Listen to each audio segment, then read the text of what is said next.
a wild world.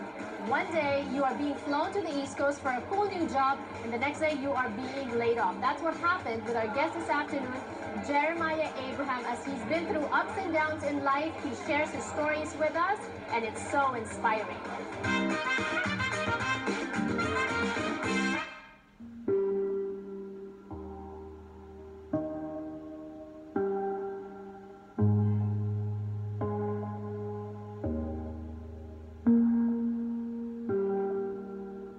Earlier, you talked about the things that we still need to be doing despite the success of Crazy Rich Asians, despite, you know, the rise of representation matters, diversity in Hollywood.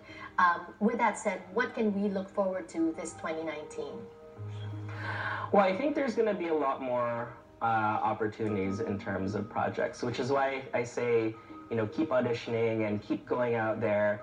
And there's a lot more visible advocates on our behalf, especially for Filipinos, right? So you have like folks like Nico Santos, you have folks like Manny Jacinto, who are not just on the big screen, but on television. So there are opportunities for us to really uplift ourselves. The big window, too, of Darren Criss. Yes, and Darren Criss, yeah. You know, I was watching the Golden Globes, and when he called out his Cebu and his mom. His mom from Cebu. Yes, that made me teary-eyed, plus Sandra Oh's acceptance speech. That was an amazing time. So that's a good example of opportunities for us. I want to go back to Filipino traits, Jer. I mentioned earlier being assertive is not a Filipino trait, and you're saying that through your experience, through your influence, you're trying to change that, telling us to be, you know, speak up for ourselves. What about another Filipino trait, which is the notion of crab mentality?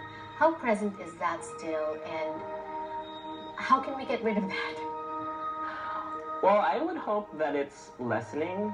I haven't really run into it as much, but I mean, I have had my interactions with crab mentality in the past, and honestly, I think as a community, that's one of the big things that's holding us back. So hopefully in 2019 and 2020, moving forward, that will lessen and hopefully not be as much of an issue. What about you?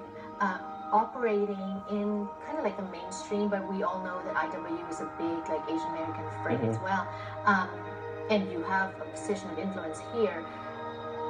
What about discrimination, like in the mainstream? Any experiences with that? Me personally, I don't think so. I mean, I have been in a room that was full of non-POCs, and I'd be the only POC in the room. And then those people who are in influence were actually making decisions for our communities. Now, in my position, I can actually,